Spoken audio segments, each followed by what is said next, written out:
장지량 장군, 그는 우리 공군의 창군 멤버 105인 중 한 명이었으며 제9대 공군 참모총장이 되어 우리나라의 F4 팬텀 전투기를 들여오는데 큰 역할을 하기도 했습니다.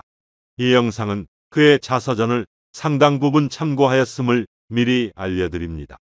그럼 장지량 장군, 그는 어떤 인물이었는지 알아보겠습니다. 장지량은 1924년 전남 나주에서 태어났습니다. 당시 나주에는 일본군 비행장이 있었는데 그는 하늘을 날아다니는 비행기를 보며 어렴풋이 공군 조종사를 꿈꾸게 되었습니다. 두뇌가 명석됐던 장지량은 광주 서중학교에 수석으로 입학했으며 운동신경도 뛰어나 육상부, 유도부, 글라이더반에서 다른 학생들보다 뛰어난 능력을 보여주었습니다. 학교 성적과 신체 능력에서 월등함을 나타내자 주변에서는 일본 육군사관학교에 지원해보라는 권유가 있었고 장지량 스스로도 군인의 길에 관심이 있었습니다. 1943년 학교를 졸업하기 위해선 아직 1년이 남아 있었지만 그는 선배들을 제치고 일본 육군사관학교에 합격하게 됩니다. 일본에서 사관생도로서 교육을 받던 그는 전황이 일본에게 불리하게 돌아가고 있다는 것을 파악하고 조선인 출신 친구와 함께 전후 우리나라를 어떻게 발전시켜야 할지 많은 이야기를 나누며 시간을 보냈다고 합니다. 1945년 8월 원자폭탄 투하와 함께 전쟁이 끝나자 일본 사관학교 내의 분위기는 매우 혼란스러웠는데 일본인 생도들이 조선인들에게 적대감을 보이며 생명을 위협하는 일도 벌어졌다고 합니다. 그는 사관학교에서 탈영을 할까도 고민해 보았지만 다행히 학교 측에서 귀국을 허락해 주어 고향으로 돌아올 수 있었습니다. 갑자기 광복을 맞이한 우리나라도 혼란스럽기는 마찬가지였습니다. 나라를 위해 큰일을 해보기로 결정한 장지량은 사관학교 친구들과 함께 서울로 상경하였고 그곳에서 잠시 방황을 하며 시간을 보내기도 했습니다. 그러다 고향인 나주에 들렀는데 장지량의 아버지는 그에게 이러한 조언을 해주었습니다. 절대 선동자가 되어서는 안 된다. 그렇다고 말동자도 되지 말고 그저 중동자로 있는 것이 사는 길이다. 이런 때일수록 목숨을 부지해야 한다. 앞으로 큰일을 하려면 반드시 살아야 하니 경거망동하지 마라. 이러한 아버지의 조언에 그는 나주의 한 중학교에서 교사 생활을 시작하게 됩니다. 1947년 그는 서울대에서 주최하는 교사 연수회에 참석하기 위해 상경하게 되는데 일과가 끝난 후 친구와 함께 일본 육사 선배인 최병덕을 찾아갔습니다. 당시 국방경비대의 제1연대장으로 있던 최병덕은 너희들은 군대에서 할 일이 많으니 당장 군으로 들어오라는 조언을 해주었습니다. 고향에 돌아와 결혼식을 올린 그는 얼마 후 조선경비대 사관 후보 5기생으로 입교해 다시 군사교육을 받게 되었습니다. 사관학교 생활은 쉽지 않았습니다. 식사가 제대로 나오지 않아 언제나 배고팠고 교육 프로그램도 특별한 것이 없어 그냥 산속을 구보하는 것이 전부였던 것입니다. 고민하던 그는 자신이 소장하고 있던 일본 육군사관학교의 교과서를 교무과에 제출하게 되었고 그것을 그대로 번역해 보병교육지침이라는 교육서를 편찬하게 되었습니다. 이렇게 조선경비대 사관 후보생들은 일본군이 버리고 간 군복과 소총을 그대로 소지했고 심지어는 교과서도 일본의 것을 그대로 번역해 사용할 수밖에 없었습니다. 1948년 육군 소위로 인관한 그는 전북 1위에 있는 제3연대 소대장으로 부임하게 되었고 이때 치러진 제헌의회 선거에서 전북지역 총선경비대장으로 활동하기도 했습니다. 이후 조선경비대 항공기지사령부가 창설되자 조종사가 되고 싶었던 그는 공군 105인의 창설 멤버 중 한 명이 되었습니다. 처음으로 창설된 공군에게 미군은 L4 열대와 L5 열대 등 경비행기 20대를 지원해 주었지만 전투기는 단 한 대도 제공해 주지 않았습니다. 그것은 남한 군대 내부에 좌익 성향의 인사들이 다수 존재하고 있어 아직 남한 군대를 완전히 신뢰할 수 없다는 이유에서였습니다. 실제로 좌파 성향의 군인들이 경비행기를 몰고 북으로 월북하는 사건이 2번이나 연이어 발생하면서 미군의 불신은 더욱 깊어갔습니다. 당시 미군 군사정보부는 본국에 이러한 보고문을 올리기도 했습니다. 한국 공군은 믿을 수 없다. 그들에게 비행기를 주면 그것을 몰고 북한으로 도망간다. 이렇게 미군이 도움을 주려 하지 않자 우리 공군은 자체적으로 비용을 마련해 항공기를 직접 구입하기로 했습니다. 그래서 공군 장교들이 전국을 순회하며 지주들을 상대로 모금운동을 벌였고 그러한 노력으로 상당액의 자금을 모을 수 있었습니다. 우리 공군은 이 자금으로 미국에서 항공기를 구입하려 했으나 그들이 판매 자체도 거부했기 때문에 결국은 수소문 끝에 캐나다의 고등훈련기인 AT-6 열대를 간신히 얻을 수 있었습니다. 1949년 육군에 소속되어 있던 항공대가 분리되어 공군이 창설되었습니다. 작전국장으로 임명된 장지량은 앞으로 공군이 나아갈 방향에 대한 계획을 수립하게 되는데 그것은 100대의 F-51 무스탕을 보유하고 10개의 비행장을 확보하며 그곳을 경비할 10개의 소대를 구성하는 것이었습니다. 장지량은 이러한 계획을 일본 육사 선배이며 육군에서 근무하고 있는 강문봉 작전국장에게 전달했지만 그는 이 보고서를 보고 매우 황당해했다고 합니다. 연락기 20대와 훈련기 10대를 보유한 것이 전부인 공군이 비행장을 10개나 건설한다는 것 자체가 무리한 계획으로 여겨졌기 때문입니다.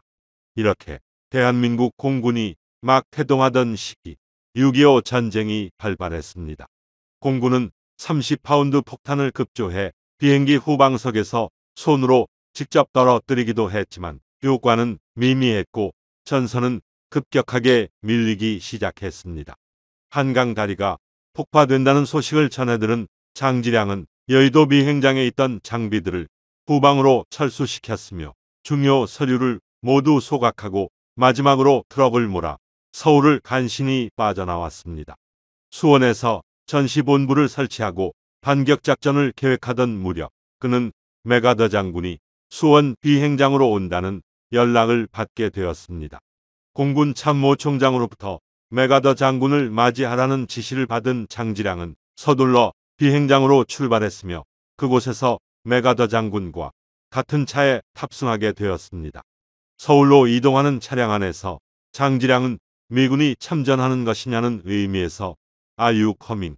이라고 물었는데 메가더 장군은 아무런 대답이 없었다고 합니다.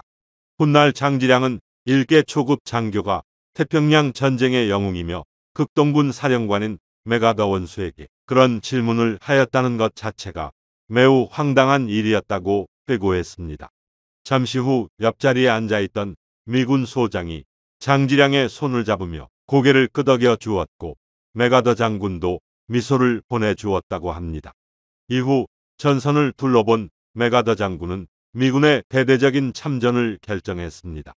미군은 전투기가 한 대도 없는 우리 공군에게 F-51 무스탕 10대를 지원해 주기로 했으며 이에 조종사 10명이 일본에서 간단한 이착륙 교육만 받고 전투기를 인수했습니다.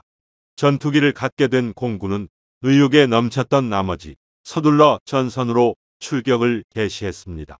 하지만 조종사들은 아직 무스탕에 익숙하지 않은 상태였으며 그러한 이유로 첫 출격에서 한 대의 전투기와 조종사를 상실하고 말았습니다. 우리 공군은 미군에게 더 많은 전투기를 원했지만 그들은 이러한 요구를 거절했는데 그 이유는 한국군 조종사들의 실력이 미숙하고 무엇보다 그들의 사상이 의심되어 고가치의 무기를 제공해 줄 수 없다는 것이었습니다. 북한군이 빠르게 진격하게 되면서 전선은 북한군과 국군 그리고 피난민들이 혼재하는 상황에 놓이게 되었습니다. 이때 오폭 사건이 많이 발생하게 되는데 한국 지형에 익숙하지 않았던 미군은 청주를 충주로 잘못 알고 아군에게 사격을 가하기도 했고 피난민들에게 폭탄을 떨어뜨리기도 했습니다. 장지량 자신도 오인 사격을 했었다고 인정했습니다. 통영 앞바다에서 수백 명의 사람들이 배를 타고 이동하고 있었는데 장지량은 그들이 진해로 진입해오는 북한군이라 생각하고 기관총 사격을 실시했다고 합니다. 하지만 그들은 한국군 해병대였으며 그들도 공중을 향해 위협 사격을 실시해 다행히 더 이상의 충돌은 없었습니다. 인천 상륙작전의 성공으로 우리 공군은 평양 비행장까지 진출할 수 있었지만 얼마 후 중공군의 참전으로 제주 비행장까지 후퇴해야 했으며 1951년 6월에는 다시 경남 사천 비행장으로 부대를 옮겼습니다. 당시 가야산 인근에는 북으로 후퇴하지 못한 북한군들이 그곳에서 게릴라 활동을 벌이고 있었는데 첩보에 의하면 현재 그들이 합천 해인사를 장악하고 있다는 것이었습니다. 이에 미 공군은 우리 공군에게 해인사를 폭격하라는 임무를 하달했습니다. 하지만 작전 참모였던 장지량은 해인사가 천년 고찰이고 8만 대장경을 보관하고 있는 우리 문화재이기 때문에 폭격을 자제해야 하며 북한군이 저를 떠나 다른 곳으로 이동하면 그때 공격할 것을 제안했습니다. 이렇게 한국 공군이 시간을 끌며 출격을 하지 않자 이를 지켜보던 미 고문관은 한국군이 명령을 따르지 않는다며 상부에 보고했습니다. 다행히 공군 참모총장과 이승만 대통령이 해인사의 가치를 인정해 주어 장지량은 별다른 처벌을 받지 않고 넘어갈 수 있었습니다. 1951년 9월 미군은 우리 공군에 대한 종합적인 전투능력 점검을 실시해 최종적으로 합격 판정을 내렸으며 강릉 비행장에 제10 전투비행전대를 창설해 단독 작전을 실시하도록 승인해 주었습니다. 이후 장지량은 미국에서 9개월 동안의 교육을 받게 되는데 그는 미 공군의 체계적인 훈련과 조직 편성에 깊은 인상을 받았고 무엇보다 수십 대의 전투기들이 펼치는 에어쇼를 처음으로 보게 되었습니다. 한국으로 돌아온 그는 우리도 에어쇼를 실시해 공군의 위상과 국민들의 사기를 높이자고 제안했습니다. 최초의 에어쇼에 대해 일부 반대의 의견도 있었지만 미 공군이 40여 대 항공기를 제공해 주었고 우리 공군의 무스탕 전투기도 출격해 성대한 쇼를 치를 수 있었습니다. 우리 공군은 강릉기지에서 출격해 북한군의 보급로를 차단하는 임무를 주로 수행했는데 간혹 그들의 대공포에 피격되어 전투기가 추락하는 일이 있었습니다. 이때 적지에 고립된 조종사는 미군이 헬리콥터를 이용해 구출하게 되는데 당시 생환율은 70% 정도였습니다. 조종사의 생환율을 높이기 위해선 그들의 위치를 파악하는 것이 가장 중요했는데 이에 대해 장지량은 하나의 아이디어를 제시했습니다. 그것은 조종사들이 빨간 마후라를 목에 걸고 출격했다가 피격되면 그 마후라를 흔들어 자신의 위치를 헬리콥터에 알리자는 것이었습니다. 처음에는 공산군을 연상시킨다 하여 부적절하다는 의견도 있었지만 여러 색깔로 실험을 해본 결과 빨간색이 가장 적합하다고 판단되었습니다. 이후 빨간 마후라는 우리 공군의 상징이 되었습니다. 1953년 육군 1군단은 강원도 고성에 있는 351 고지를 차지하기 위해 치열한 전투를 벌이고 있었습니다. 당시 공산군은 고지 후사면에 굴을 파고 포진지를 구축하고 있었는데 이 때문에 해상에서 함포 사격을 실시하여도 그곳을 파괴할 수 없었습니다. 고심하던 1군 단장은 우리 공군에게 고지 후사면에 포진지를 공격해 달라고 요청했습니다. 하지만 그곳은 공군이 폭격을 하기 매우 어려웠는데 적군과 아군 진지와의 거리가 불과 200m에 불과해 오폭의 위험이 컸기 때문입니다. 제10 전투비행전대 전대장이었던 장지량은 정밀한 정찰을 통해 작전 계획을 수립하고 있었습니다. 그때 한 통의 전보가 전해졌는데 그것은 장지량의 아버지가 위독하다는 것이었습니다. 하지만 중요한 작전을 앞두고 있던 그는 고향에 갈 수 없었기 때문에 여러 통의 전보를 무시하며 계속 부대를 지휘했습니다. 강릉에서 이륙한 무스탕 전투기 3개 편대는 3.5.1 고지의 공산군 터널을 정확하게 폭격했고 우려되었던 아군에 대한 오폭도 전혀 없이 작전을 무사히 마칠 수 있었습니다.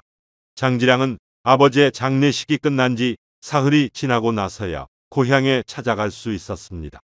1954년 전쟁이 끝나자 그는 주미 한국대사관의 무관으로 임명되었습니다. 이때 이승만 대통령의 미국 방문에 맞추어 한국군 군사원조에 대한 회담이 이루어졌는데 그는 공군 대표로 이 회담에 참석해 F-86Z 전투기 1개 비행단, T-33Z 훈련기 1개 대대, C-46 수송기 1개 대대, H-19 헬기 1개 대대를 미국으로부터 지원받기로 했습니다. 이 회담에서는 김포 비행장과 광주 비행장의 개보수에 대한 지원도 결정되었는데 당시는 우리나라의 토목 기술이 부족했기 때문에 필리핀 기술자들이 비행장 공사를 대신 해주기로 했습니다. 사실 미국이 이렇게 대대적인 군사원조를 실시해준 이유는 6.25 전쟁 과정에서 한국군을 신뢰하게 되었기 때문입니다. 전쟁 전 한국의 역사에 대해 잘 몰랐던 미국은 한국인들이 일본과 동조해 자신들을 공격했다고 생각했으며 그러한 이유로 한국은 일본과 동일선상에서 경계 대상으로 보았습니다. 또한 몇 명의 한국군 조종사들이 비행기를 몰고 북한으로 월북한 경우도 있어 미국은 우리를 신뢰하지 못했었는데 전쟁 과정에서 보여준 한국 공군의 헌신을 이제는 그들도 인정하게 되었던 것입니다. 1959년 준장으로 진급해 제11 전투비행단의 단장이 된 그는 조종사들을 위한 숙소를 건립하는 등 복지 증진에 신경을 썼으며 한편으로는 공군에 대한 국민들의 인식을 개선하기 위해 노력했습니다. 사실 우리 공군은 6.25 전쟁 당시 북한의 평양과 원산, 함흥, 해주 등지에서 수많은 작전을 수행했는데 국민들은 이를 육안으로 직접 확인할 수 없었기에 공군의 존재와 중요성을 잘 인식하지 못하고 있었습니다. 그래서 그가 생각했던 방법은 대대적인 에어쇼를 실시하는 것이었습니다. 그는 국군의 날 행사에 120여 대의 각종 항공기를 동원해 비행을 실시하고 한강 백사장에서 직접 폭탄을 투하하거나 기관총을 사격하는 등 실감나는 장면을 연출했습니다. 또한 에어쇼는 수많은 항공기들이 정해진 시각에 정해진 경로로 정확하게 비행하는 것이 중요했는데 이를 훈련하는 과정에서 우리 공군의 비행 기술도 상당 부분 향상될 수 있었습니다. 1961년 국방대학원에서 교육을 받고 있던 그는 군사혁명이 일어났다는 소식을 접하게 되었습니다. 장지량과 박정희 소장은 같은 일본 육사 출신으로 사석에서 어느 정도 친분이 있는 사이였습니다. 박정희는 장지량을 불러 갑자기 대한중석의 사장으로 임명시켰는데 대한중석은 텅스텐을 채굴해 해외에 판매하는 기업으로 당시 우리나라에서 거의 유일하게 외화를 벌어들일 수 있는 회사였습니다. 하지만 그동안 각종 비리로 인해 경영이 방만해지고 회사도 어려운 상황에 처해 있어 박정희는 장지량에게 대한중석을 혁신하도록 지시했던 것입니다. 장지량은 그동안 전투기 조종만 해왔으며 기업 경영은 잘 모른다고 사양했지만 박정희의 단호한 의지에 결국 37세의 나이로 대한중석의 사장이 되었습니다. 그는 공군에서 회계와 물품 관리의 경험이 있던 군인들을 불러와 회사를 혁신하도록 했으며 이러한 노력으로 적자에 허덕이던 대한중석은 곧바로 12억 원의 흑자를 낼 수 있었습니다. 장지량 사장은 대한중석 내에 금속연구소를 만들기도 했는데 이 연구소는 훗날 한국과학기술연구원의 모체가 되었으며 그곳의 연구원들은 포항제철을 건설하는 데 큰 역할을 하기도 했습니다. 1962년 공군 참모차장이 된 그는 군사정전위원회의 한국 측 수석이 되어 판문점 회의에 자주 참석했습니다. 당시에도 판문점에는 외국인 방문객들이 많았었는데 그들이 휴식을 취할 장소가 마땅하지 않아 여러 가지로 곤란한 점이 있었습니다. 그래서 그는 유엔의 자금 지원을 받아 한국적 정취가 나는 휴게소를 건립했는데 그것이 현재의 자유의 집이 되었으며 북한에서도 이를 따라해 얼마 후 판문각을 건설했습니다. 한 번은 영화 제작사에서 찾아와 조종사들을 소재로 한 전투기 영화를 만들겠다고 제안해 왔습니다. 하지만 공군 내부에서는 영화 내용에 남녀의 사랑 얘기가 포함되어 있어 적절하지 않다는 의견도 있었는데 장지량은 우리 공군의 위상과 활동상을 대중에게 알릴 수 있는 기회라고 생각해 적극적으로 찬성했습니다. 당시에는 특수촬영 기술이 없었기 때문에 공군의 적극적인 협조로 실제 전투기와 사격 장면이 그대로 영화화되었고 그렇게 해서 신상옥 감독의 영화 빨간 마후라가 탄생하게 되었습니다. 이 영화는 우리나라에서뿐만 아니라 일본과 대만, 홍콩, 심지어는 아프리카의 에티오피아에서도 상영되었습니다. 1966년 장지량은 41세의 나이에 중장으로 진급하면서 제9대 공군 참모총장이 되었습니다. 공군 참모총장이 된 그는 제대 군인들의 취업에 국가가 도움을 주어야 한다고 생각했습니다. 당시 우리나라에서는 매년 16만 명의 제대 군인들이 배출되고 있었는데 특별한 기술이 없던 그들은 바로 취업을 하지 못하고 술에 취해 사고를 치는 등 사회 문제를 일으키고 있었던 것입니다. 따라서 각 지역에 기술학교를 신설하고 제대가 임박한 군인들에게 중장비 교육을 실시했으며 이렇게 교육을 수료한 이들은 제대 후 여러 산업 현장에서 큰 역할을 수행했습니다. 1967년 재선에 성공한 박정희 대통령은 경부고속도로 건설에 착수했습니다. 이때 장지량 장군은 헬기로 대통령을 자주 수행했었는데 그 기회를 이용해 고속도로의 일부를 공군의 비상활주로로 활용하자는 제안을 하게 되었습니다. 전쟁이 발발하면 기존 비행장들은 적의 공격으로 무력화되는 경우가 발생할 수도 있는데 고속도로를 비상활주로로 사용하면 전력 유지에 큰 도움이 된다고 주장했던 것입니다.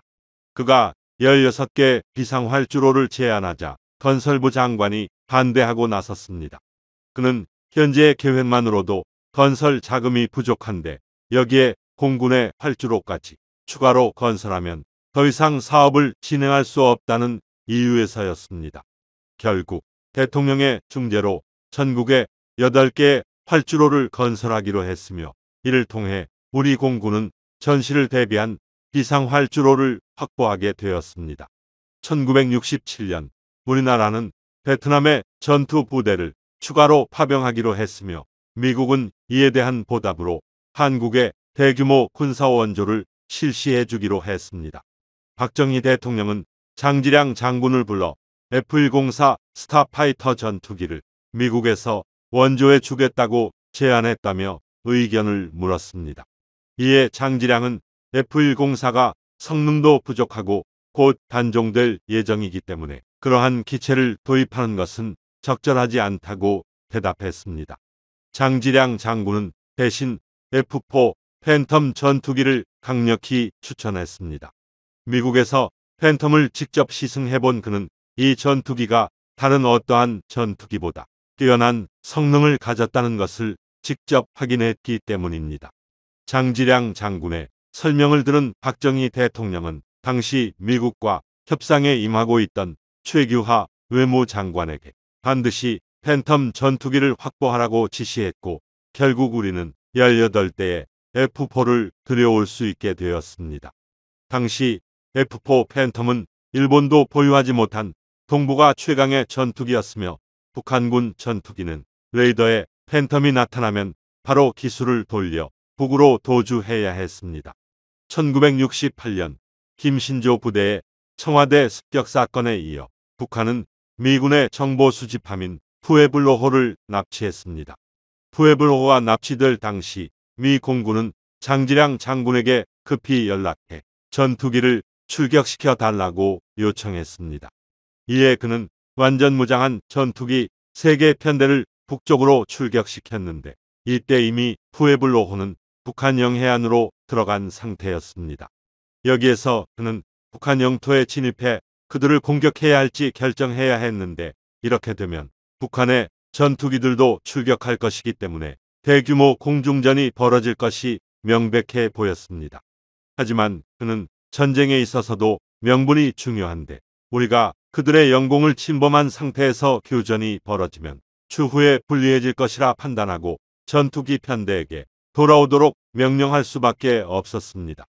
이후 박정희 대통령은 우리 군 자체적으로 보복작전을 수행하기로 결정했는데 이때 문제가 되었던 것은 김일성의 숙소와 북한군 124부대의 정확한 위치를 모른다는 것이었습니다.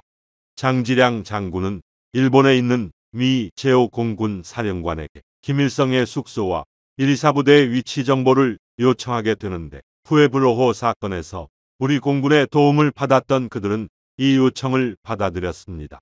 얼마 후 미군은 정찰을 통해 정확한 위치가 확인되는 사진 필름을 우리에게 보내주었습니다. 한편 중앙정보부에서는 김일성을 암살할 특별한 부대를 양성하기로 했는데 여러 여건을 고려해 항공기를 이용한 고공 침투가 가장 효과적이며 그러한 이유로 공군에서 이 부대를 관리해 달라고 요청했습니다. 이에 공군은 서울에서 동남쪽으로 약 100km 떨어진 산악지형에 북파 부대를 창설했으며 그곳에서 고공 침투를 위한 특수훈련을 실시했습니다. 이렇게 우리 군이 북한에 대한 보복작전을 준비하자 이를 파악한 미국은 여러 가지 방법으로 이를 막으려 했습니다. 미국 입장에서는 현재 베트남 전쟁이 한창 진행되고 있는데 한반도에서 또 다른 전쟁이 벌어지면 두 개의 전쟁을 동시에 수행해야 하는 어려운 입장에 놓이게 되기 때문이었습니다. 결국 미국이 반대하고 한편으로는 남북 적십자 회담 등이 진행되면서 화해 분위기가 조성되자 북파 부대에 대한 관심은 점차 줄어들게 되었습니다. 이후 북파 부대의 침투 방법은 고공 침투에서 해안 상륙 작전으로 변경되었으며 이에 부대를 실미도로 옮겨 관리해 오고 있었는데 그들에 대한 무관심이 지속되면서 결국에는 실미도 사건이 벌어지게 되었습니다. 1968년 8월 공군 참모총장 임기가 만료될 즈음 장지량 장군을 다시 공군 참모총장으로 연임시키거나 합참의장에 임명하는 방안이 논의되었습니다. 하지만 다른 한편에서는 그에 대한 여러 가지 음해가 발생하기도 했습니다. 그의 진술에 따르면 당시 중앙정보부의 김형욱 부장과 관계가 좋지 않았는데 그들의 공작으로 자신이 뇌물을 받았다는 소문이 퍼졌다고 합니다.